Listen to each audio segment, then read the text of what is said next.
Hello everyone,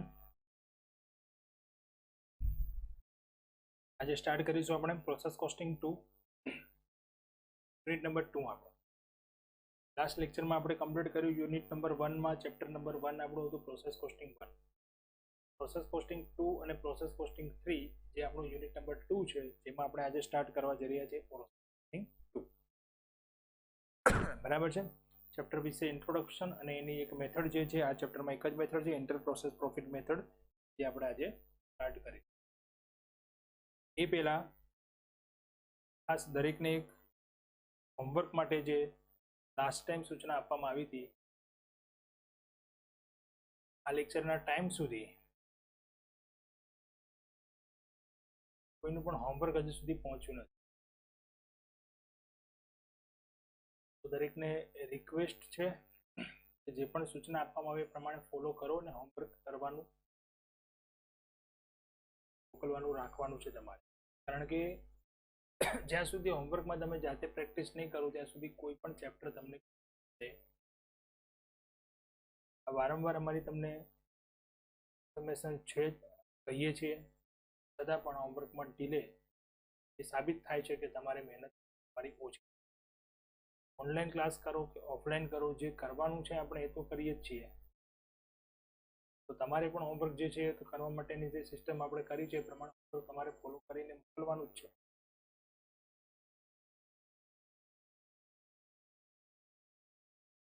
કોઈ query છે તો એના માટે બી અમે સોલ્યુશન માટે અત્યારે 24/7 તમને કહીએ છીએ. ગમે ત્યારે તમે કોલ કરીને ગમે તે રીતે અમે તમને ગાઈડન્સ આપવા માટે રેડી છીએ.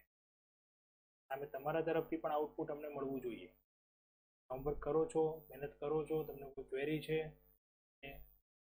ક્વેશ્ચન આપણા આટલા પૂરા થઈ ગયા, 2 ચેપ્ટર કમ્પ્લીટ થયા, 2 યુનિટ 50% કોર્સ આપણો કમ્પ્લીટ થયો, સામે તમારો કોઈ રિસ્પોન્સ નથી, તો એના માટે એકને ખાસ એક વખત આપીએ છીએ જે પ્રમાણે તમને હોમવર્કની ઇન્ફોર્મેશન આપીએ અમે એ પ્રમાણે હોમવર્ક તમે બરાબર છે. દરેકને ટીવાયનું લાસ્ટ યર જે છે ખાસ ઇમ્પોર્ટન્ટ છે. આના રિઝલ્ટ પર આધાર છે તમારો આગળના એડમિશન્સ, મેરિટ વગેરે. અત્યારની સિચ્યુએશન જે પણ છે એના આધારે આપણે એવું કંઈ એઝમ્પશન નથી કરી લેતા કે રિઝલ્ટ આવી જશે કે પાસ થઈ જઈશું. આ તે એ બધું કંઈ પણ હોય તો ખરેખર એથી હું કહીશ તમને કે કોઈ વસ્તુ મેટર કરતી નથી. નોલેજ ઇઝ ધ વેલ્થ, આપણે આવું કહીએ છીએ. તો અત્યારે કદાચ વર્ક નહીં કરો, નહીં ભણો તો પાસ થઈ જશો, રિઝલ્ટ પણ સારું આવી જશે, કદાચ સારા એડમિશન પણ મળી જશે, પણ જે શીખવાનું છે એ તો આવડતું જ નથી આપણને. પ્રેક્ટિસ વગર તો કઈ વસ્તુ આવડવાની જ નથી. અહીંથી કોઈ પણ ચેપ્ટરમાં ગમે તેટલા પણ ક્વેશ્ચન કરાવીને મોકલીશું, બરાબર છે, સમજાવીશું, એ તમને તમારા માઇન્ડમાં રિટેન ક્યારે થશે? તમે એના પર ફોલો કરશો, એને મેથડ ફોલો કરીને કેલ્ક્યુલેશન કરશો, જાતે ગણતરી કરશો, જાતે દાખલા ગણશો, તો એ રિટેન થશે. એ સિવાય કંઈ મગજમાં રહેવાનું નથી. રિમેમ્બર આપણે ગમે તે રીતે મેમોરાઇઝ કરી લઈએ તો એ યાદ રહી જશે, કન્સેપ્ટ ક્લિયર નહીં થઈ તો આગળ જ્યાં પણ જશો, જોબ કરશો કે બિઝનેસ કરશો કે ક્યાંય પણ, આ બધું નોલેજ જે છે તમને લાઈફમાં ગમે ત્યાં યુઝ કરશો, જરૂરી છે. એ જ્યાં સુધી પ્રેક્ટિસ તમે નહીં કરો ત્યાં સુધી નહીં આવે. પરીક્ષામાં પાસ થવા માટે કે સારા માર્ક્સ માટેની આપણે જે મહેનત કરીએ છીએ, બરાબર છે, ત્યારે આપણે માની લીધું છે એવું કે ભાઈ આ સમય લોકો જે પ્રમાણેના છે એ પ્રમાણે રિઝલ્ટ આપણું આવી જવાનું છે, ઇઝી પરીક્ષા લેશે, પેપર ઇઝી નીકળશે, વોટ એવર જે પણ તમે સમજ તો જ આપણે રાખવાનું છે. અત્યારે રિક્વેસ્ટ છે તમને ખાસ, આટલી મહેનત કરીને જો તમારા સુધી આવી રીતે પહોંચાડીએ છીએ તો એનું મેં તમારા તરફથી એટલી જ આશા રાખીએ કે અમને કંઈક આઉટપુટ, મારી મહેનત રિઝલ્ટ સારું લાવો. પ્રેક્ટિસ કરો, પ્રેક્ટિસ કરો છો એનું સાબિત ત્યારે થશે કે તમે અમને જે પર પહોંચાડશો ત્યારે. લાસ્ટ યર છે, ઇમ્પોર્ટન્ટ યર છે, રિઝલ્ટ સારું આવશે. પ્લસ જે પણ ચેપ્ટર અહીંયા શીખો છો, જે પણ જે એ લાઈફમાં કોઈ પણ જગ્યાએ જશો તો તમને બધું આ બેનિફિશિયલ છે, ઉપયોગી છે. બીકોમની ડિગ્રી આવી જશે, એમકોમ MBAમાં એડમિશન મળી જશે, બધું થઈ જશે, પણ જ્યાં પ્રેક્ટિકલી કંઈક કામ કરવા માટે જશો ને કંઈક પૂછશે તો નહીં આવડે, ત્યારે એવું લાગશે કે આવું સારું ભણવામાં આવતું તો હતું, તો અત્યારે કેમ યાદ નથી. બરાબર છે. ખાસ અહીંયા તમને કહીએ છીએ રિઝલ્ટ ઓરિએન્ટેડ અને તમારા ગ્રોથ માટે, તમારા નોલેજ માટે આ બધી વસ્તુ જરૂરી છે. ઓકે, ચલો તો સ્ટાર્ટ કરીએ આજે આપણું next chapter. Chapter number 2, process costing 2. Process costing 2 એ પ્રોસેસ કોસ્ટિંગની એક સેકન્ડ મેથડ છે. અને સેકન્ડ મેથડ શેના માટે છે? તો અહીંયા એક પ્રોસેસમાંથી જ્યારે આપણે ગુડ્સ ટ્રાન્સફર કરીએ છીએ તો એ ટ્રાન્સફર કરવાની મેથડ થોડી ચેન્જ થાય છે, એટલે આ કેલ્ક્યુલેશનની મેથડ. ફર્સ્ટ મેથડમાં આપણે જોયું કે પ્રોસેસ 1માં જે ઇનપુટ કરીએ છીએ, જેના પર જે પ્રોસેસ 1 કમ્પ્લીટ કરી અને જે આઉટપુટ મળે છે, જે આપણે નેક્સ્ટ પ્રોસેસમાં લઈ જઈએ છીએ, તો એની જ કોસ્ટ આપણે ત્યાં લખી દેતા. પછી એમાંથી આઉટપુટ મળે એટલે બીજી પ્રોસેસમાં લઈ જઈએ, થર્ડ પ્રોસેસમાં, અને પછી ફિનિશ સ્ટોકમાં લઈ જઈએ. ફિનિશ સ્ટોકમાં લઈ ગયા પછી એના પર પ્રોફિટ એડ કરીને સેલ્સ કરીએ, અને સેલ કર્યા પછી આપણે જે પ્રોફિટ એડ કર્યું એ આપણને જે પ્રોફિટ. બરાબર છે. આ એક મેથડ હતી. એ પ્રોસેસ કોસ્ટિંગની જનરલી મેથડ તો આ જ છે, પણ ઘણી પ્રોડક્ટ એવી હોય કે જેના પર સપોઝ માની લો આપણે એવા પણ ક્વેશ્ચન જોયા કે અમુક માલ આપણે એવું હતો કે જે પ્રોસેસ 1 કમ્પ્લીટ કરીને પ્રોસેસ 2માં નથી મોકલતા, પ્રોસેસ 1 પછી જ એન્ડ ઓફ પ્રોસેસ આપણે સેલ કરી દઈએ. ઘણી એવી પ્રોડક્ટ પણ હતી કે જેને આપણે પ્રોસેસ 2 સુધી લઈ જઈએ છીએ, પ્રોસેસ 2 પછી સેલ કરીએ છીએ, અને બાકીની પ્રોડક્ટને આપણે આગળ લઈ જઈએ છીએ ફિનિશ સ્ટોક કે પ્રોસેસ 3માં. તો એવું જ્યારે બનતું હોય ત્યારે શું કરવું પડે આપણે? તો જે પ્રોસેસ 1માંથી આપણે 2માં લઈ જઈએ છીએ એ માલ ટ્રાન્સફર કરવાની મેથડ અલગ અલગ છે. બે મેથડ છે. એક, એટ કોસ્ટ લઈ જાઓ, એટલે કે પડતર કિંમતે જ ટ્રાન્સફર કરી દો, તો કોઈ ઇશ્યુ નથી, જે આપણે ચેપ્ટર 1માં શીખી. પણ માની લો કે પ્રોસેસ 1માંથી આપણે જે પ્રોસેસ 2માં ટ્રાન્સફર કરીએ છીએ ત્યાં જ પ્રોફિટ એડ કરી દઈએ. પ્રોસેસ 1માંથી જે પણ ગુડ્સ તૈયાર થાય છે એ ગુડ્સમાં પ્રોફિટ એડ કરી અને પછી આપણે એને પ્રોસેસ 2માં ટ્રાન્સફર કરીએ. પ્રોસેસ 2માં જે તૈયાર થાય એમાં પાછું પ્રોફિટ એડ કરીને પ્રોસેસ 3માં ટ્રાન્સફર કરીએ, અને પ્રોસેસ 3માં જે તૈયાર થાય એમાં પણ પાછો પ્રોફિટ એડ કરીને ફિનિશ ગુડ્સમાં લઈ જઈએ. તો જે પ્રોફિટની એક અમાઉન્ટ છે ને, એ પ્રોફિટની અમાઉન્ટ ડિવાઈડ થઈ જાય છે દરેક પ્રોસેસમાં. છેલ્લે એક જ વસ્તુમાં આપણને ફિનિશ સ્ટોકમાં જ ખાલી પ્રોફિટ જોવા નહીં મળે, બધી જગ્યાએ આપણને પ્રોફિટ આપણે શું કર્યું? વેચી દીધું. 100 રૂપિયા પ્રોફિટ લેવો છે તો 20 રૂપિયા પહેલી પ્રોસેસમાં, 20 રૂપિયા બીજી પ્રોસેસમાં, બાકીના લાસ્ટ ત્રીજી પ્રોસેસમાં, છેલ્લે ફિનિશ સ્ટોકમાં. બીજું એ પણ છે કે પ્રોસેસ 1 પછી સીધું સેલ કરવું છે તો આપણે પ્રોસેસ 1 પછી કેટલો પ્રોફિટ લેવો છે એ બી ત્યાં આપણને ખબર પડી ગઈ, તો સીધી સેલ પ્રાઇસ પણ નથી. એટલે આ જે મેથડ છે એ મેથડમાં એવું છે કે આપણે પ્રોસેસ 1માંથી પ્રોસેસ 2માં, એક પ્રોસેસમાંથી બીજી પ્રોસેસમાં જે ગુડ્સ ટ્રાન્સફર કરીશું એ એટ કોસ્ટ નહીં, કોસ્ટ પ્લસ પ્રોફિટથી ટ્રાન્સફર કરીશું. અને ફ્રેન્ડ્સ, આ જે પ્રોફિટ છે એ પ્રોફિટને અનરિયલાઇઝડ પ્રોફિટ કહેવાય, નહીં મળેલો નફો. કેમ? તો પ્રોસેસ 1માંથી તમે પ્રોસેસ 2માં, એટલે કે આપણી ફેક્ટરીમાં જ ગુડ્સ છે, અહીંયા તો આપણે સેલ તો કર્યો નથી, તો જે પ્રોફિટ તમે એડ કર્યો એ પ્રોફિટ મળશે ક્યારે? પ્રોસેસ 2 કમ્પ્લીટ થશે, 3 કમ્પ્લીટ થશે અને ફિનિશ ગુડ્સમાં જશે, સેલ થશે ત્યારે પ્રોફિટ. ત્યાં સુધી પ્રોફિટ મળવાનું, આને અનરિયલાઇઝડ પ્રોફિટ અથવા બે પ્રોસેસ વચ્ચેનો પ્રોફિટ એટલે ઇન્ટર પ્રોસેસ પ્રોફિટ કહેવાય. બરાબર છે. અને એ ઇન્ટર પ્રોસેસ પ્રોફિટની કેલ્ક્યુલેશનના આધારે આપણે જે સ્ટેટમેન્ટો અહીંયા અકાઉન્ટ્સ તૈયાર કરીશું એ મેથડ આપણે શીખીશું છે આ ચેપ્ટરની. બરાબર છે. Any one method of the following is followed. બે મેથડ છે એમાંથી કોઈ પણ એક મેથડ ફોલો થાય એટ કોસ્ટ અથવા તો cost plus profit while transferring the goods of one process to next process, while any one method of the following followed at cost or plus profit. આપણે method at cost જે હતી એ first પ્રોસેસમાં આપણે જોઈ લીધી, એટલે કે પ્રોસેસ કોસ્ટિંગ. હવે આજે છે આપણે કોસ્ટ પ્લસ પ્રોફિટ કરવાનું. બરાબર છે. એટલે કે if output of one process is transferred to another process at cost, the question of profit in stock does not arise.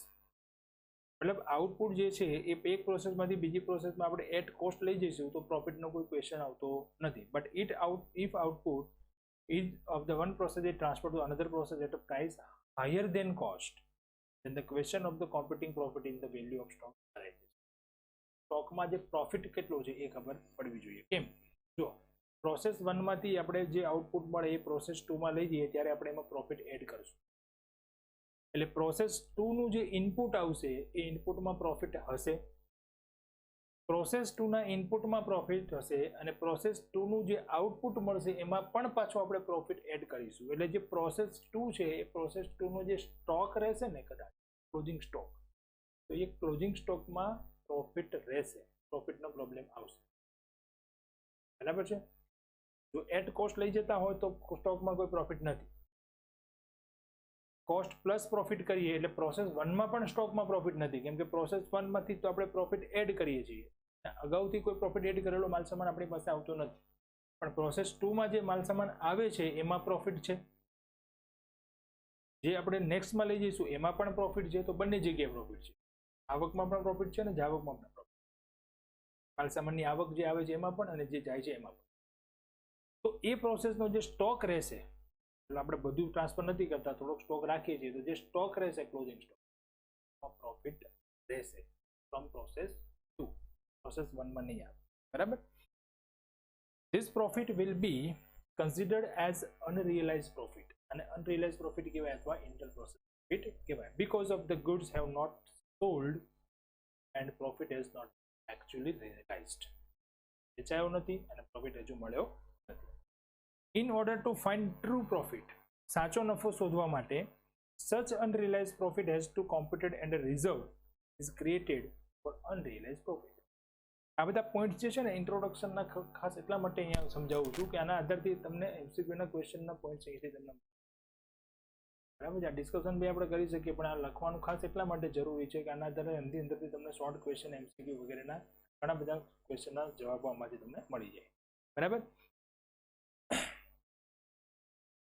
Method જોઈએ. ઇન્ટર પ્રોસેસ પ્રોફિટની મેથડ, એને 3 કોલમનર મેથડ પણ કહેવામાં આવે. એનું બીજું નામ છે 3 કોલમનર. કેમ કે આ મેથડની અંદર બંને સાઈડ ડેબિટ અને ક્રેડિટ 3 કોલમ રાખવામાં આવે છે. એકદમ ઇઝી મેથડ છે. બરાબર? આનો ક્વેશ્ચન પણ તમને 14 માર્કનો પૂછવામાં આવે છે યુનિટ નંબર 2 માંથી. The unrealized profit in stock can be easily computed by 3 columnar method as follows. Realized profit ની કેલ્ક્યુલેશન આ મેથડના આધારે આપણે કરી શકીએ છીએ. First, 3 columns are kept on each side of process account. પહેલો પોઈન્ટ છે, પહેલું સ્ટેપ છે એનું, કે બંને સાઈડ આપણે 3 કોલમ રાખવાના છે પ્રોસેસ અકાઉન્ટમાં, અને ફિનિશ્ડ સ્ટોકનું અકાઉન્ટ પણ આ મેથડ આવશે. બરાબર? એટલે કે મતલબ જો 3 પ્રોસેસ આપી હશે તો 3 પ્રોસેસ, એક ફિનિશ સ્ટોક, એટલે 4 અકાઉન્ટ બનાવો. First column is total. પહેલું કોલમ ટોટલનું આવશે, સેકન્ડ કોલમ કોસ્ટ આવશે, એન્ડ થર્ડ કોલમ પ્રોફિટ બતાવશે. બરાબર છે?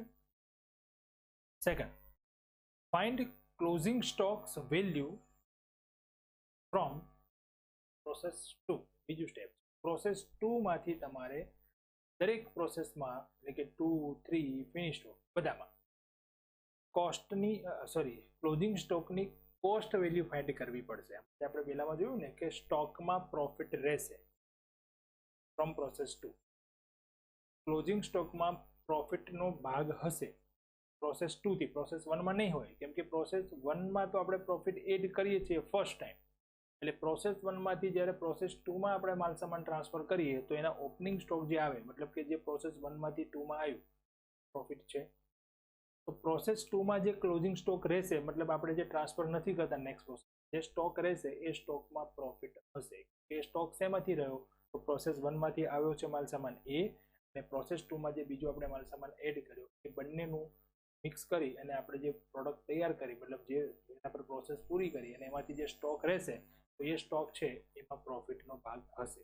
તો એ પ્રોફિટનો ભાગ કઈ રીતે શોધવાનો? જો એની કોસ્ટ મળી જાય તો કોસ્ટ અને ટોટલ એ બંને વચ્ચેનો ડિફરન્સ થઈ જાય. તો પ્રોસેસ 2 માંથી આપણે દરેક વખતે સ્ટોકની કોસ્ટ વેલ્યુ ગણવાની છે આ પ્રમાણે. ક્લોઝિંગ સ્ટોક જે વેલ્યુ તમને આપી હોય ક્લોઝિંગ સ્ટોકની એ ઇન્ટુ એ કોસ્ટ ડિવાઇડેડ બાય ટોટલ. આ પ્રમાણેની કેલ્ક્યુલેશન કરશું એટલે વધારે ક્લિયર થશે, પણ આ એક ફોર્મ્યુલા તમને પૂછાય છે ક્વેશ્ચન, એટલા માટે અહીંયા ખાસ યાદ રાખવાની છે. પ્રોસેસ 2 પરથી આપણે આ રીતે ગણીશું. કોસ્ટ એટલે શું? તો જે આપણે કોલમમાં બનાવીએ છીએ ને કોસ્ટનું ટોટલ, એ અને ટોટલ એટલે ટોટલ આપણને જે ટોટલનું કોલમ આપેલું છે એ, અને સ્ટોક ક્લોઝિંગ સ્ટોક આપણને જે આપેલો હોય છે રકમમાં એની વેલ્યુ આપણે લખવાની છે. બરાબર. Closing stock is shown on the debit side as a deduction from total cost. Format હમણાં જોઈશું એટલે ખ્યાલ આવશે તમને.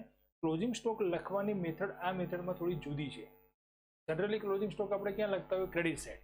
પણ આ મેથડમાં ક્રેડિટ સાઇડ નથી લખવાનું. ક્યાં લખવાનું છે? Debit side. ડેબિટ સાઇડ પછી શું કરવાનું છે? ડિડક્શન, બાદ કરીને દર્શાવવાનું. મતલબ બધી જ વિગત આપણે ડેબિટ સાઇડ એક સ્ટેટમેન્ટ પ્રમાણે લખી દેવાની છે. અકાઉન્ટ જેવું આપણે બનાવીએ છીએ ડેબિટ ક્રેડિટ અકાઉન્ટ બનાવવાનું, પણ વિગતો બધી ક્લોઝિંગ સ્ટોક ને બધું જ ક્યાં આવશે? ડેબિટ સાઇડ જ આવશે. પહેલા બધી ડેબિટ સાઇડની વિગત લખી દો, એમાંથી માઇનસ કરી દો ક્લોઝિંગ સ્ટોક. એ પ્રમાણે સામે ક્રેડિટ સાઇડ લખવાની જરૂર નથી. ટ્રાન્સફર પ્રાઇસ એટલે સેલ્સ પ્રાઇસ ગણાશે. એ વર્ડ્સ અહીંયા તમને ટ્રાન્સફર પ્રાઇસ આપેલું હશે, પણ શું ગણાશે? સેલ પ્રાઇસ ગણાશે. બરાબર. ચલો અકાઉન્ટ્સનો ફોર્મેટ જોઈ લઈએ. કયા ફોર્મેટમાં આપણે અકાઉન્ટ તૈયાર કરીશું? આ પ્રમાણેનું અહીંયા અકાઉન્ટ તૈયાર થશે. પ્રોસેસ એ અકાઉન્ટ્સ. જો 3 કોલમ છે, ટોટલ, કોસ્ટ અને પ્રોફિટ. આ બાજુ પણ ટોટલ, કોસ્ટ અને પ્રોફિટ. એ રીતના 3 કોલમ બનશે, એટલે આને 3 કોલમનર મેથડ કહેવામાં આવે છે. બરાબર છે. ફોર્મેટમાં જોઈએ તો સૌથી પહેલા ડેબિટ સાઇડ આવશે ઓપનિંગ સ્ટોક, ટોટલ એમાઉન્ટ આવશે, કોસ્ટ આવશે. હવે પહેલા 3 કોલમ સમજી લો. ટોટલ, કોસ્ટ અને પ્રોફિટ એટલે શું? તો ટોટલ કોનું? Cost plus profit. જે બીજા 2 કોલમ છે ને, કોસ્ટ અને પ્રોફિટ, એ બંનેની જે રકમ થાય ટોટલ, એ ટોટલના આપણે ખાતા. પણ અહીંયા ટોટલનું કોલમ પહેલા કેમ બનાવ્યું છે? તો ટોટલ એમાઉન્ટ જ આપી હશે, એમાંથી આપણે કોસ્ટ કેટલી પ્રોફિટ કેટલું એ ફાઇન્ડ કરવું પડશે. પણ ક્યારથી? પ્રોસેસ 2 થી, પ્રોસેસ 1 માં નહીં. એટલે જો અહીંયા પ્રોસેસ 1 માં ઓપનિંગ સ્ટોક હશે તો એની ટોટલ એમાઉન્ટ લખીશું. એ ટોટલ જેની કોસ્ટ હશે, કેમ કે એમાં પ્રોફિટ હશે. અત્યારે તો આપણે એડ કરીએ છીએ, એના પર પ્રોસેસ 1 સ્ટાર્ટ કરી છે. પ્રોસેસમાં પ્રોફિટ છે જ નહીં. એ જે તૈયાર થશે પછી પ્રોફિટ એડ, એટલે પ્રોફિટના કોલમમાં મેં ડેશ લખ્યું, કંઈ નહીં આવે, ખાલી કોસ્ટ જ આવશે. અને કોસ્ટ જે આવશે એ જ ટોટલ થઈ જશે, તો પ્રોફિટ નથી. બરાબર. પછી ખર્ચાઓ આવશે બધા. તો ખર્ચામાં મટીરિયલ આવી શકે. મટીરિયલ ખર્ચમાં ક્યારેય પ્રોફિટ ના હોય, એટલે મટીરિયલ વેજીસમાં પ્રોફિટ ના હોય. મટીરિયલ આવશે, વેજીસ આવશે, ડાયરેક્ટ એક્સપેન્સ આવશે. આ બધાનું ટોટલ કરી દઈએ, એ ટોટલમાંથી ક્લોઝિંગ સ્ટોક માઇનસ કરીએ. તો અહીંયા પણ ક્લોઝિંગ સ્ટોકમાં પ્રોફિટ ક્યારથી સ્ટાર્ટ થશે? સેકન્ડ પ્રોસેસ જે મળશે એને પ્રાઇમ કોસ્ટ. યાદ આવ્યું? કોસ્ટ શીટ આપણે એસમાં ભણ્યા હતા. બસ એ જ ફોર્મેટ આપણે અહીંયા ફોલો કરવાનું. લેઝર અકાઉન્ટ જ છે, ડેબિટ ક્રેડિટ જ છે, પણ આપણે લખવાની રીત એની આ પ્રમાણે કેલ્ક્યુલેશન જ છે કે પ્રોફિટ કેટલું એ જ આપણે ગણવા માટે આ મેથડ. ઓકે. ત્યાર પછી ફેક્ટરી ઓવરહેડ એમાં પ્લસ કરીએ એટલે મળી જાય ટોટલ કોસ્ટ. ટોટલ કોસ્ટમાં પ્રોફિટ એડ કરીએ, જે પર્સન્ટેજ આપણને આપેલા હોય એ. એટલે જો પ્રોફિટ જે પ્રોફિટના કોલમમાં લખાશે એ કોસ્ટમાં કંઈ જ નહીં આવે, એટલે સીધું ટોટલ જે આવશે એ ટોટલ આપણે ટ્રાન્સફર કરી દઈશું નેક્સ્ટ પ્રોસેસ ટોટલ કરીને. હવે અહીંયા ટોટલ કરો ત્યારે ધ્યાન રાખજો. જો આટલી વસ્તુનું ટોટલ અહીંયા થઈ ગયું, એમાંથી સ્ટોક બાદ કર્યો એટલે પ્રાઇમ કોસ્ટ મળી ગઈ. પ્રાઇમ કોસ્ટમાં ફેક્ટરી ઓવરહેડ પ્લસ કર્યા, ટોટલ કોસ્ટ મળી ગઈ. ટોટલ કોસ્ટમાં પ્રોફિટ એડ કર્યો એટલે સીધું આ ટોટલ મળી. અને બાકી શોધવાની જરૂર જ નથી. જે ટોટલ આવશે એ જ બાકી, કારણ કે જમા બાજુ કોઈ વિગત આવતી જ નથી. જમા બાજુ સીધું જ લખવાનું છે બાય ટ્રાન્સફર ટુ પ્રોસેસ બી. સીધી જ અમાઉન્ટ ટોટલ, કોસ્ટ અને પ્રોફિટ જે અહીંયા ટોટલમાં આવે છે. બરાબર. તો આ થઈ ગયું પ્રોસેસ એ અકાઉન્ટ. હવે બી અકાઉન્ટ જોઈએ. બીમાં થોડું ચેન્જીસ થાય છે પ્રોસેસ એ કરતા. સૌથી પહેલા તો ઓપનિંગ સ્ટોક આવશે, જે આપણે લખ્યું હતું એ. અહીંયા ઓપનિંગ સ્ટોકમાં પ્રોફિટ આવશે બીજી પ્રોસેસમાંથી. અમારે લખવાની ભૂલ થઈ ગઈ છે. અહીંયા પ્રોફિટ આવશે, પણ એ પ્રોફિટ તમને બુકમાં આપેલો હશે, રકમમાં આપેલો હશે. પ્રોફિટમાં જે પણ પ્રોફિટ ઓપનિંગ સ્ટોકમાં હશે એ આપી દીધું હશે. ક્લોઝિંગ સ્ટોકમાં આપણે ગણવાનું. અને બીમાં કેમ આવશે? તો બીજી પ્રોસેસથી જ પ્રોફિટનું સ્ટાર્ટ થશે, કારણ કે જો અત્યાર સુધી આપણે પ્રોસેસ હમણાં એ જોયું, અત્યાર સુધી ક્યાંય પ્રોફિટ હતો જ નહીં. છે ક્યાંય પ્રોફિટ અહીંયા તો આપણે એડ કર્યો. અહીંથી જ પ્રોફિટનું મેટર સ્ટાર્ટ થઈ, એટલે અહીંયાથી પ્રોફિટ સ્ટાર્ટ થયો તો પછી બી પ્રોસેસમાં પ્રોફિટ આવશે. જે ઓપનિંગ સ્ટોકમાં પણ હશે, પણ જે હશે એ તમને આપેલો હશે, ના આપેલું તો નહીં લખવાનું. બરાબર છે. પછી ટ્રાન્સફર ફ્રોમ પ્રોસેસ એ, જે પ્રોસેસ એમાંથી આપણે અહીંયા ટ્રાન્સફર કરીએ, એમાં પ્રોફિટ આપણે અહીંયા ટ્રાન્સફર કરવાનું હતું. બરાબર. પછી મટીરિયલ, વેજીસ, ડાયરેક્ટ એક્સપેન્સ જે ખર્ચાઓ હતા એ બધા સેમ ટુ સેમ જે આપણે આગળ હતું એ ખાલી વધારાનું શું આવ્યું અહીંયા ટ્રાન્સફર ફ્રોમ પ્રોસેસ ટોટલ કરે તો ટોટલમાંથી ક્લોઝિંગ સ્ટોક બાદ કરો યસ હવે અગત્યની ટોટલ જે હતું એમાંથી ક્લોઝિંગ સ્ટોક બાદ કરશો ને એટલે ક્લોઝિંગ સ્ટોકની તમને ટોટલ વેલ્યુ આપી હશે શું આપ્યું હશે ટોટલ આ જે વેલ્યુ છે એ તમને બુકમાં આપેલી હશે રકમમાં આપેલી હશે એમાંથી તમારે એની કોસ્ટ કેટલી અને પ્રોફિટ કેટલો એ અલગ પાડવાનો બરાબર છે અહીંયા જો પ્રોફિટ છે અહીંયા પ્રોફિટ આવશે અહીંયા સુધી અહીંયા પણ પ્રોફિટ હશે તો આપેલો હશે એ પ્રોફિટ અહીંયા આવશે હવે અહીંયા કઈ રીતે કરશું તો આ જે રકમ છે ટોટલ એમાં આટલી કોસ્ટ છે અને આટલો પ્રોફિટ છે તો એને સીધું આપણે અહીંયા કમ્પેરિઝન જ કરવાનું છે ટોટલ આટલું છે કોસ્ટ આટલી છે અને પ્રોફિટ આટલો છે મતલબ કોસ્ટને સીધું આપણે પ્રોફિટ સાથે કમ્પેર કરી અને સરખામણી કરી લેવાની માનો કે અહીંયા 1 લાખ રૂપિયા છે ટોટલ અને અહીંયા 80,000 રૂપિયા અહીંયા 20,000 રૂપિયા છે તો એવું કહી શકીએ આપણે કે 80,000 કોસ્ટ છે અને 20,000 રૂપિયા પ્રોફિટ છે એટલે ટોટલ કેટલું છે 1 લાખ રૂપિયા તો અહીંયા હવે જે રકમ તમને આપેલી હોય એમાંથી આપણે એ પણ જુદા પાડવાના છે તો સીધું જ અહીંયા લખો કે 1,80,000 રૂપિયાની કોસ્ટ છે તો માની લો કે અહીંયા 50,000 છે તો 50,000 કેટલા 1,80,000 રૂપિયા કોસ્ટ છે તો 50,000 કેટલા હાફ થઈ ગયા એટલે 40,000 આવશે તો 40,000 રૂપિયા કોસ્ટ મળી ગઈ તો બાકીના 10,000 રૂપિયા શું થઈ જશે ફિટ આ રીતે આપણે મેં અહીંયા જે કીધું જો 1,80,000 50,000 કેટલા આવું તમે ગણો એટલે 50,000 ટોટલ છે ઇન્ટુ કોસ્ટ કેટલી અહીંયા 80,000 હતી એટલે 50,000 ગુણ્યા 80,000 ભાગ્યા 1 લાખ આવું ગણતરી કરીએ ને આપણે તો ફોર્મ્યુલા શું બની આ સ્ટોક હતો closing stock into cost divided by આ જ ફોર્મ્યુલા આપણે ત્યાં લખી એ પ્રમાણે છે અને આ એક જ કેલ્ક્યુલેશન આખા ચેપ્ટરમાં છે બાકી બધું તમારે લખી જ દેવાનું છે કોઈ કેલ્ક્યુલેશન એ પણ ક્યાંથી પ્રોસેસ બી થી પ્રોસેસ 1 માં તો કંઈ જ નહીં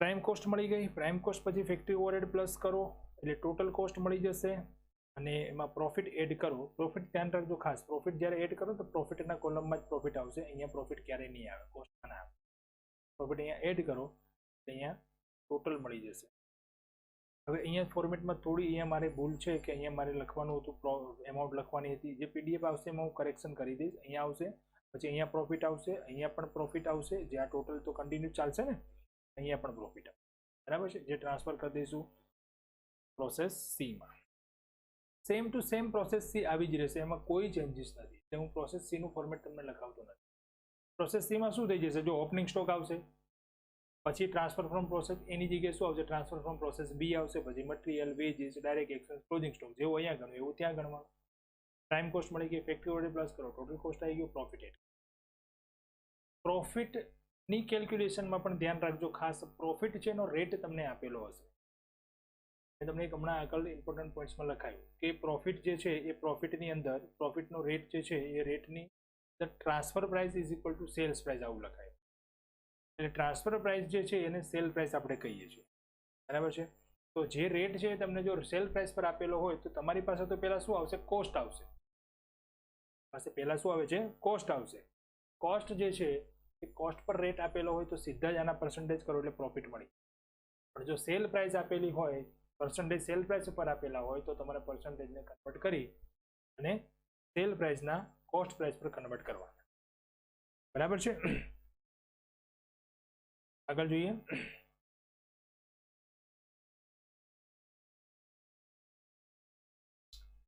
સમ નંબર 4 જોઈએ એ limited A Limited produce product AXE which passes through two process before it is completed and transferred to finished stock. The following data relate to October 2013. Passes through two process એટલે બે process છે process 1 process 2 અને પછી transfer થઈ જાય છે finished સ્ટોકમાં જો ઓપનિંગ સ્ટોક આપેલો છે 1500 1800 અને 4500 દરેક પ્રોસેસમાં છે સ્ટોક અને લાસ્ટ લાઈન જો inter process profit included in opening stock આપ્યું છે ને એટલે ઓપનિંગ સ્ટોકમાં જો પ્રોફિટ હશે તો એ આપણને આપેલો છે જો પહેલી પ્રોસેસમાં નથી બીજી પ્રોસેસમાં છે 300 અને ફિનિશ સ્ટોકમાં છે 1650 બરાબર આગળ Output of process 1 is transferred to process 2 at 25% profit on transfer price. 25% profit on transfer price એટલે વેચાણ કિંમત પર 25% નફો ચડાવી અને પ્રોસેસ 1 માંથી પ્રોસેસ 2 માં ટ્રાન્સફર કરવામાં આવે છે. Transfer price is equal to sale price. Profit નો રેટ જે છે એ સેલ્સ પ્રાઇસ પર આપેલો છે. Output of process 2 is transferred to finished stock at 20% of profit on the transfer. Process 2 માંથી finished stock માં લઈ જઈશું 20%. એ પણ શેના પર રેટ આપ્યો છે? Transfer. Okay. Stocks in processes are valued at prime cost. આ સૂચના દરેકમાં આપેલી જ હશે. સ્ટોકનું વેલ્યુએશન પ્રાઇમ કોસ્ટ પર થાય છે. તો આપણે ફોર્મેટમાં પણ જોયું ને, સ્ટોક જે છે આપણે ક્યારે બાદ કરીએ છીએ? પ્રાઇમ કોસ્ટ પહેલા. प्राइम कॉस्ट आधारे वेल्यूएशन थाय छे. Finished stocks is valued at the price at which it is received from process 2. Finished stock નું વેલ્યુએશન કઈ રીતે થાય છે? તો પ્રોસેસ 2 માંથી જે પ્રમાણે આવે છે એ પ્રમાણે, મતલબ પ્રોસેસ 2 માં જે પ્રોફિટ ચડાઈને આવે છે એની કોસ્ટ જ ગણવામાં આવે છે. Sales during the period 28000. વેચાણ કેટલું આપી દીધું છે? 20. Required process accounts and finished stock account showing the profit element at each stage. Process account તૈયાર કરવાના છે, ફિનિશ સ્ટોક અકાઉન્ટ પણ તૈયાર કરવાનું છે અને દરેક સ્ટેજ પર પ્રોફિટ કેટલો મળે છે એ પણ આપણે દર્શાવવાનું. જો આની અંદર એબનોર્મલ વેસ્ટેજ, એબનોર્મલ લોસ, કોઈ પ્રોબ્લેમ નથી, કોઈ વસ્તુ આવશે જ. સીધું જ આપણે સ્ટાર્ટ કરીશું પ્રોસેસ 1 અકાઉન્ટ. ઓકે, સૌથી પહેલા ઓપનિંગ સ્ટોક 1500 આપેલો હતો અને એમાં ઇન્ટર પ્રોસેસ પ્રોફિટ નથી એટલે સીધા જ લખી દઈશું 15.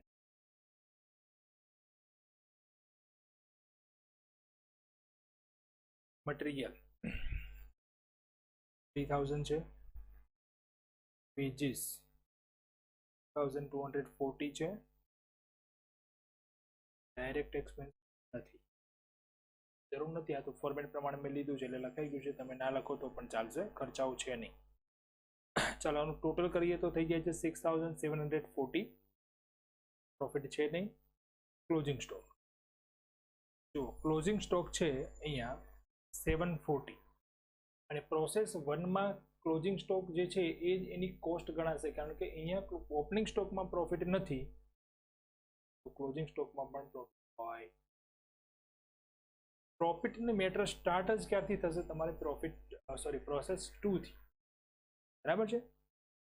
બાદ કર્યા પછી 6000 કોસ્ટ રહેશે, ટાઈમ કોસ્ટ. ફેક્ટરી ઓવરહેડ જે આપેલા છે પ્લસ કરી દઈએ 2100, તો ટોટલ કોસ્ટ મળી જાય છે અહીંયા 8100.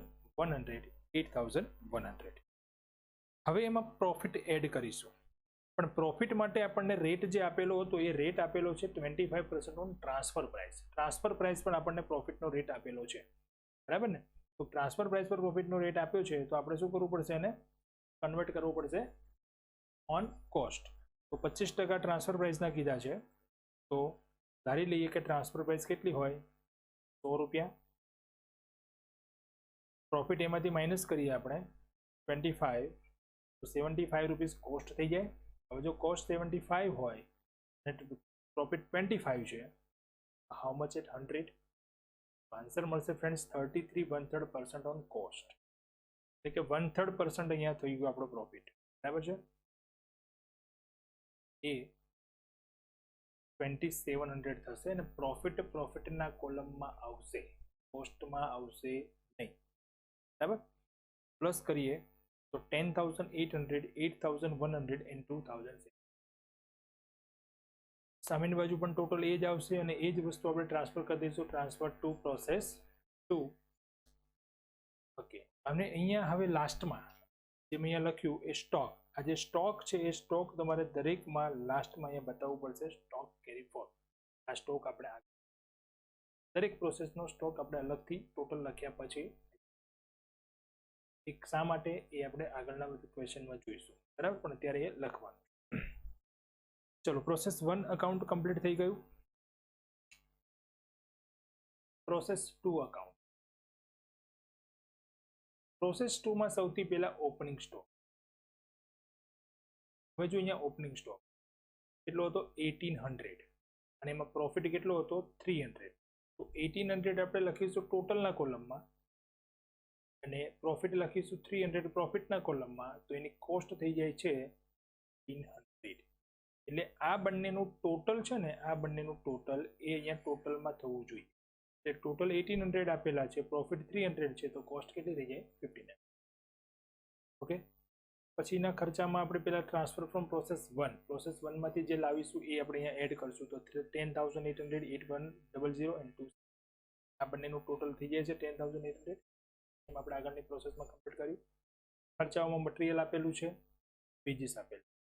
ખર્ચામાં ક્યારેય પ્રોફિટ નહીં હોય, લખવાનું જ નથી, બરાબર છે. હવે જો અહીંયા ક્લોઝિંગ સ્ટોક આપ્યો છે, ક્લોઝિંગ સ્ટોક આપ્યો છે 900, પણ એ સ્ટોકમાં પ્રોફિટ છે, કારણ કે અહીંયા જો ઓપનિંગ સ્ટોકમાં પ્રોફિટ છે, પ્રોસેસ 1 માંથી લાવવા એમાં પણ પ્રોફિટ છે, તો ક્લોઝિંગ સ્ટોકમાં પણ પ્રોફિટ હોય જ. જ્યારે પ્રોસેસ 1 માં આપણે જોયું હતું, પ્રોસેસ 1 ને તમે જુઓ અહીંયા, પ્રોસેસ 1 ની અંદર અહીંયા ઓપનિંગ સ્ટોકમાં પ્રોફિટ નથી, કોઈ બીજી પ્રોસેસમાંથી માલ સામાન આવતો પણ નથી, એટલે એમાં પણ પ્રોફિટ નથી. સીધે સીધું આપણે જે છે એ લખી લીધું હતું, બરાબર. પણ પ્રોસેસ 2 થી ઓલવેઝ તમારે આ કેલ્ક્યુલેશન પડશે. 900 રૂપીસ સ્ટોક હતો, હવે અહીંયા જુઓ 18,000 આવી ગયા, 15,000 આવી ગયા અને 3,000. તો સીધું જ આપણે પ્રોફિટ કેટલો છે સ્ટોકમાં ગણવો હોય તો અત્યારે સ્ટોક જે વધ્યો છે એ આમાંથી જ વધ્યો ને, 18,000 માંથી જ.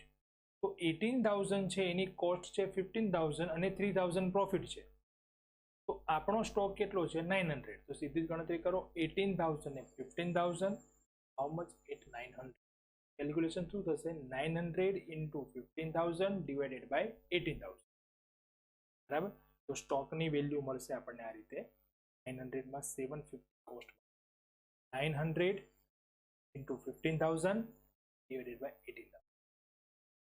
ટોટલ જે હતું આ સ્ટોકની વેલ્યુ આપી હતી આપણને, closing stock cost by total. તો 150 થઈ જશે એનો પ્રોફિટ, બરાબર. ત્યાર પછી ફેક્ટરી ઓવરહેડ જે આપેલા હતા 900 છે, ટોટલ આવી ગયું. પ્રોફિટ એડ કરીએ એમાં, તો પ્રોફિટ માટે જોઈ લઈએ શું કીધી હતી સૂચના. એના 20% પ્રોફિટ, અહીંયા પણ ટ્રાન્સફર પ્રાઇસ પણ કીધું. તો ટ્રાન્સફર પ્રાઇસના 20% છે તો એને કોસ્ટ પર કન્વર્ટ કરીએ તો સેમ આપણે અગાઉ ગણતરી કરી હતી એ પ્રમાણે અહીંયા 20 માઇનસ કરશો તો 80 રૂપીસ કોસ્ટ આવશે. 80 રૂપીસ કોસ્ટ, પ્રોફિટ કેટલો થઈ જાય છે 20, તો હાઉ મચ? 100. યસ, 25%. તો અહીંયા 18,000 ના 25% કરશું એટલે 4,500. અહીંયા ધ્યાન રાખજો, કોસ્ટ જે આ ટોટલ છે ને એના આપણે પર પ્રોફિટ લેવા, આ કોસ્ટના નહીં, બરાબર છે. આ પ્રોફિટ, આ જે ટોટલનું કોલમ આવે છે એના પર આ રેટ એપ્લાય કરવાનો 25%, આ ટોટલ કોસ્ટ જે આવે છે, બરાબર. આ પ્રોફિટ તો આપણો પ્રોફિટ જે છે, આપણે પ્રોફિટને અનરિયલાઇઝ પ્રોફિટ માનીએ છીએ ત્યારે. આ પ્રોફિટ તો મળવાનો ક્યારે છે? સેલ થશે ત્યારે. અને એ પ્રોફિટ ફાઇન્ડ કરવા માટેની જ આ મેથડ છે. એટલે 18,000 જે છે એ ટોટલ કોસ્ટ જ માનીશું આપણે પ્રોસેસ 2 ની. ભલે એમાં પ્રોફિટ છે પણ એ પ્રોફિટ આપણે અગાઉની પ્રોસેસમાંથી એડ કરીને લાયા છે. એટલે આપણે પ્રોફિટ ગણીએ ત્યારે તો 18,000 પર જ ગણવા, બરાબર.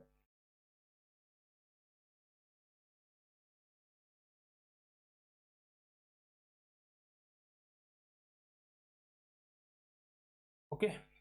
અહીંયા સ્ટોક કેરી ફોરવર્ડ થશે 900, 750 and 150, અને બાકીનું જે છે ટોટલ ટ્રાન્સફર થઈ જશે પ્રોસેસ 3. સોરી, અહીંયા પ્રોસેસ 3 નથી, પણ અહીંયા લખશું આપણે by transfer to finish stock.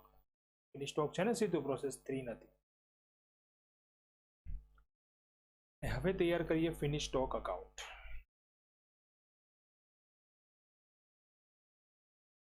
Opening stock. ચલો, ફિનિશ સ્ટોકમાં પણ જો ઓપનિંગ સ્ટોકમાં પ્રોફિટ હતો 4,500 અને 1650, કોસ્ટ થઈ જશે 2,850. અને ફ્રેન્ડ્સ, ફિનિશ સ્ટોકમાં કોઈ ખર્ચાઓ નહીં હોય, કેમ કે ફિનિશ્ડ મતલબ હવે એને પેકિંગ જ કરવાનું, કોઈ પ્રોસેસ કરવાની નથી. તો પેકિંગ એક્સપેન્સ કે એવું કંઈ આવી શકે, પણ અહીંયા તો કોઈ છે જ નહીં. મટીરિયલ, વેજીસ, ઓવરહેડ એવું કંઈ છે નહીં ખર્ચાઓ. સીધું શું આવી ગયું? Closing stock. મતલબ અહીંયા શું કરીશું? ટ્રાન્સફર ફ્રોમ પ્રોસેસ 2, જે પ્રોસેસ 2 માંથી આવશે એ બંનેનું ટોટલ કરી દઈશું. હવે એમાંથી સીધું બાદ કરી દઈશું સ્ટોક. સેમ અહીંયા સ્ટોક એ પ્રમાણે ગણીશું ને. અહીંયા સ્ટોક કેટલો હતો? જો 2250 સ્ટોક આપેલો છે, અહીંયા લખી દઈશું 27,000 એ 28,000 છે, તો 2250 એટલે 2250 18,000 ડિવાઇડ બાય 27,000. આજે મળશે કોસ્ટ એ આપણને પ્રાઇમ કોસ્ટ પણ કહી શકીએ અને ટોટલ કોસ્ટ પણ કહી શકીએ, કારણ કે કોઈ ખર્ચાઓ તો છે નહીં, ફેક્ટરી ઓવરહેડ કે એવું કંઈ છે જ નહીં, તો આને પ્રાઇમ કોસ્ટ કહો તો અથવા ટોટલ કોસ્ટ સીધું. હવે એમાં શું કરી દેવાનું, પ્રોફિટ. ધ્યાન રાખો, ફિનિશ સ્ટોકમાં તમને પ્રોફિટનો રેટ આપેલો હશે નહીં, પણ ફિનિશ સ્ટોકમાં રેટ નથી આપેલો, પણ એક સૂચના આપી હતી આપણને, સેલ્સ આપી દીધું હતું. કેટલું હતું સેલ? 28,000. તો 28,000 પહેલા અહીંયા ફર્સ્ટ કોલમમાં લખી દો, બરાબર. હવે આ 28 અને 24,750 વચ્ચેનો ડિફરન્સ એ આપણો થઈ જશે પ્રોફિટ, એ પ્રોફિટના કોલમ. આ તો કંઈ આવશે નહીં અહીંયા કોસ્ટમાં, તો એનું ટોટલ સીધું થઈ જશે આજ. અહીંયા પ્રોફિટ એડ કરશો એટલે ટોટલ પ્રોફિટ થઈ જશે 11,200, બરાબર. મતલબ આપણે જે 16,500 નો માલસામાન 28,000 વેચ્યો અને 11,500 નો જે પ્રોફિટ હતો, એ પ્રોફિટ ઓનલી આપણને ફિનિશ સ્ટોકમાં નહીં, એ 11,500 પ્રોસેસ 1 માંથી પણ આવે છે, પ્રોસેસ 2 માંથી પણ આવે છે, અને પછી છેલ્લે આવે છે ફિનિશ, બરાબર. અને જે સ્ટોક પડી રહ્યો છે એમાં પણ જે પ્રોફિટ હતો એ પ્રોફિટ આપણે માઇનસ કરીએ, એક્ઝેક્ટ આપણને પ્રોફિટની વેલ્યુ મળે. તો આ એ ટાઈપની મેથડ છે, રાઈટ. હવે લાસ્ટ સ્ટોક કેરી ફોરવર્ડની એન્ટ્રી આપી દઈએ. સ્ટોક કેરી 1,500 LC. આ યુનિટની અંદર બે ચેપ્ટર છે, યુનિટ પ્રોસેસ કોસ્ટિંગ 2 અને પ્રોસેસ કોસ્ટિંગ 3. આ 2 ની અંદર આપણી આ એક મેથડ છે ઇન્ટર પ્રોસેસ પ્રોફિટ મેથડ, અને 3 ની અંદર બીજી મેથડ છે ઇક્વિવેલન્ટ યુનિટ મેથડ, બરાબર છે. ઇક્વિવેલન્ટ યુનિટની મેથડ, બંને આમાંથી ક્વેશ્ચન કઈ રીતે આવે છે? ક્વેશ્ચનની અંદર ક્યારેક એવું પૂછે કે બંનેના ઓપ્શનમાં ક્વેશ્ચન હોય છે, ઘણી વારમાં 3 હોય છે, પણ ક્યારેક 1-2 હોય છે, 2 જ આવે, ખાલી 3 ના પણ આવે, ક્યારેક 3 આવે પણ 2 ના પણ આવે. એવું ફિક્સ નથી પેપર સ્ટાઇલ પ્રમાણે કે કયું ચેપ્ટર પૂછવું કયું ચેપ્ટર ના પૂછવું, અથવા એકબીજાના ઓરમાં જ પૂછવા, એવું કમ્પલસરી નથી. તૈયાર તો બંને કરવાના. બસ આ મેથડ જે આજે મેં તમને કરાવી, આની અંદર ખાલી પર્સન્ટેજની કેલ્ક્યુલેશન ચેન્જ થાય છે અને સ્ટોકની કેલ્ક્યુલેશન, અંદર ફોર્મેટ તૈયાર કરી દો, ઇઝી મેથડ. ઓકે, એક વખત ખાસ જોઈ લો, ધ્યાનથી સમજી લો, આ ક્વેશ્ચન લખી લો, જાતે ગણવાની ટ્રાય કરો. ક્વેશ્ચન બરાબર છે ને. હજુ ફરીવાર એકવાર તમને ખાસ સૂચના આપું છું હોમવર્ક માટે, હોમવર્ક રેગ્યુલરલી મોકલવાનું રાખો. ક્વેરી હોય ક્યાંય તો એ તમે પૂછવાનું પણ ગમે ત્યારે પૂછી શકો છો, નોટ એન ઇશ્યુ, બરાબર. ખાસ ધ્યાન રાખો, કેરિયરનું યર છે, સારું રિઝલ્ટ લાવો, બરાબર છે. યુ ટુ ઓલ ઓફ, જય પ્રભુ.